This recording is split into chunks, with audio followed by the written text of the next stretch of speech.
Abatuze b'Ebulaga basattira olw'omuliro ogutannamanyika kwe guva okukwata ennyumba z'abannaabwe nga ku Sande ya wiiki ewedde ennyumba y'omutuuze Namatovu Scovia yakwata omuliro yonna n'ebengeya ng'ate leero ennyumba z'omutuuze Namuyomba Caroline eziwerera ddala 2 nazo zikutte omuliro okuli edduuka wamu n'eyo gy'asulamu era ng'ebintu byonna bisirise. Oluvannyuma lw'ennyumba ya Namatovu okukwata omuliro yeekubira endulu ku poliisi ng'agamba nti Namuyomba alina ky'amanyi ku muliro guno nga leero Namuyomba akedde ku poliisi gye yayitiddwa okukola statement kyokka abadde akyali eyo omukozi gw'alese awaka n'amutegeeza ng'omusota bwe guyingidde mu fridge nga n'ekiddiridde edduuka kukwata muliro. N'akiteekawo nga waakonna ne fridge gamba maama Aisha bamwetaaga ku poliisi kati tatulwisa. Nembivaako bwe twageza ku poliisi ne batugamba ne baŋŋamba nzireyo enkya ssaawa 3 era gye mbadde kati mbadde nkyali mukola statement ne bampita ne bajja nsine nga bampita nti fridge yange ekutte omuliro. Namuyomba adduse n'addayo azikiza omuliro ng'ayambibwako abatuuze n'oluvannyuma n'addayo ku poliisi asseeyo omusango kyokka abadde akyali eyo ate ne bamutegeeza nti ennyumba mwasula naye eyidde. Olutuusa asanze abatuuze bamuyambyeko ne bataasa ebimu ku bintu wabula ng'ebirala bisaanyeewo. Tubadde edduuka erigyenkolera n'omutandisa sikwatagana naye bulungi.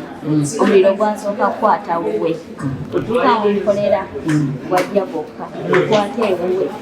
Saamanya kubeera nze gwe yatudde ku poliisi mbukola statement. Kaakati ku makya we gukwata nze edduuka yange yabadde ndabyemu omusota.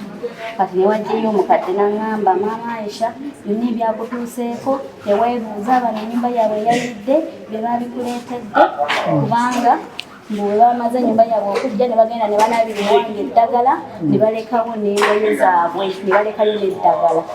Poliisi enzimyamoto etuuse wabula basanze abatuuze bamaze okuzikiza omuliro nga balambudde ennyumba eziyidde wakati mu kwewuunya engeri omuliro gye gukuttemu nga bo abatuuze bakakkanye ku byokunywa ebibadde mu fridge ya Namuyomba ne beggwera nga bagamba nti beesasula olw'omulimu gwe bamukoledde. Namuyomba ategeezezza nti baludde nga bagugulana ne Namatovu ng'ensonga eva ku masannyalaze g'atayagala kusasula nga yakimutaddeko nti yayokezza ennyumba ye wabula ng'agamba nti ne Namatovu yandiba ng'alina ky'amanyi ku muliro ogwokozza ennyumba ze zombi. Neiba wange mbadde ku dduuka nga tugabana yaka naye ye si wa dduuka kakati nga tugabana yaka naye yaka oyo nga bamukwasa nze omusolooza nga tubeera mukaayana bukaayanyi era tubadde tetukwatagana bulungi olwekyo.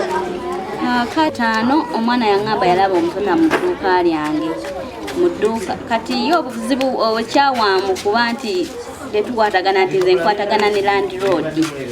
Kati omwana alaba omusota mu dduuka lyange tugunoonya tetugulabamu. Buba butuusa olweggulo tumaze ogunoonya tetugulabamu ng'ennyumba ye ekwata omuliro. Era nga lowooza obuzibu obuvudde ku nze nti nze nkumye ennyumba ye nti nkwataganye ne landlord ne tugikuma. Kaakati ennyumba we yakwata omuliro nze nenvaayo nga tumaze okutaasaako omuliro ogumu. Ne Namatovu annyonnyodde ebyaliwo ku Sande ennyumba ye mala ekwata omuliro ng'agamba nti Namuyomba yadda mu kuseka ekyamulowoozesa nti alina ky'amanyi ku muliro guno.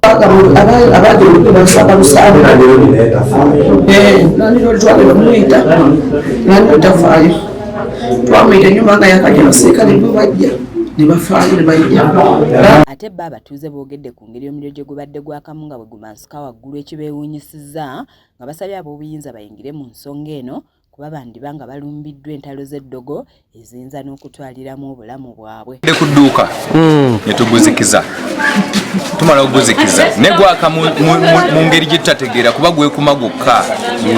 Mbadde ndi awo ne batugamba ne waka gukutte ne tudduka. Kyonna ekituuse ku mukazi ono tetunnakitegeera kuba kiryanga ekirimu ebyowawungo. Tetuyinza kwekwasa amasannyalaze ng'omuliro gwekuma buli ddakiika buli wantu. Nze Aneti Namatovu ku lwa KSTV Agaleero.